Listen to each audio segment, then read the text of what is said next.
নমস্কার, আমি শিউলি। আমাদের স্বাদবাটি পরিবারে আপনাদের সকলকে স্বাগত। আজকে আমি বানাবো একটি সুস্বাদু চটজলদি পদ, মাছের ডিমের দো পেঁয়াজা। আপনারা বাড়িতে বানিয়ে কমেন্টে আমাকে জানাবেন কেমন লাগলো। আসুন দেখে নিই এটি বানাতে কি কি লাগবে। কয়েকটা ঘরোয়া উপকরণ দিয়েই তৈরি হয়ে যাবে এই রেসিপি। প্রথমেই নিয়ে নিয়েছি মাছের ডিম। এটাকে সামান্য নুন হলুদ দিয়ে গরম জলে সিদ্ধ করে রেখেছি।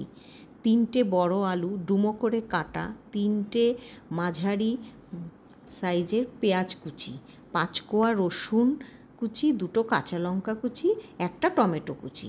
ফোড়নের জন্য নিয়ে নিয়েছি 1 চামচ গোটা জিরে, 1টা শুকনো লঙ্কা আর 1টা তেজপাতা। মশলার মধ্যে লাগছে স্বাদ মতো নুন এবং 1 চা চামচ গরম মশলা গুঁড়ো, 1 চা চামচ ধনে গুঁড়ো, 1 চা চামচ কাশ্মীরি লঙ্কার গুঁড়ো, 1 চা চামচ হলুদ গুঁড়ো, 1 চা চামচ জিরে গুঁড়ো আর সামান্য চিনি। প্রথমেই কড়াইতে সর্ষের তেল দিয়ে নেব।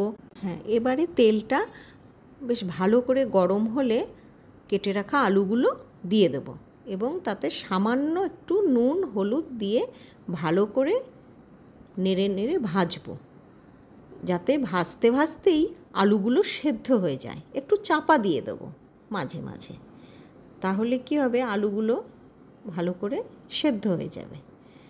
এইবার আলুগুলো বেশ ভালো করে ভাজা হয়ে গেছে, এইবার তুলে নেব। তুলে নিয়ে এবারে ওই কড়াতেই আরেকটু তেল দিয়ে আমি ফোড়নটা দিয়ে দেব। জিরে তেজপাতা শুকনো লঙ্কা এই ফোড়নটা আমি দিয়ে দেবো। এবার ফোড়নটা ভালো করে একটা গন্ধ বেরোলে তখন তারপরে আমি ওতে রসুন কুচি, পেঁয়াজ কুচি এইগুলো দিয়ে দেব। এবারে পেঁয়াজটা নরম করার জন্য সামান্য নুন দিয়ে দেব। তারপরে লঙ্কা কুচিটাও দিয়ে দেব। দিয়ে এবার পেঁয়াজটা বেশ ভালো করে বাদামি করে ভেজে নিতে হবে। তারপরে টমেটোটাও দিয়ে দেব। টমেটোটা একটু জল ছেড়ে নরম হয়ে যাবে। তারপরে এতে আমি বাকি যে মশলাগুলো আছে সেইগুলো এক এক করে সব দিয়ে দেব। মশলাটা যাতে পুড়ে না যায় তার জন্যেও আমি সামান্য একটু জল দিয়ে দেব। মশলাটাকে ভালো করে কষিয়ে নিতে হবে। মশলাটা ভালো করে কষা হয়ে গেলে তারপরে আমি এতে আগে থেকে সেদ্ধ করে রাখা মাছের ডিমগুলো এবারে দিয়ে দেব আর ভেজে রাখা আলুগুলোও দিয়ে দেব। সব কিছু একসঙ্গে বেশ ভালো করে কষিয়ে ঢাকা দিয়ে দেব। মিডিয়াম ফ্লেমে 5 মিনিট কুক হতে দেব।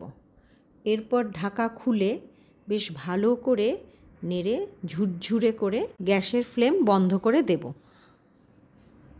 গরম গরম ভাত, রুটি বা পরোটার সাথে সার্ভ করে নিন মাছের ডিমের দো পেঁয়াজা। আমার পেজটা ভালো লাগলে সাবস্ক্রাইব করে দেবেন। ধন্যবাদ।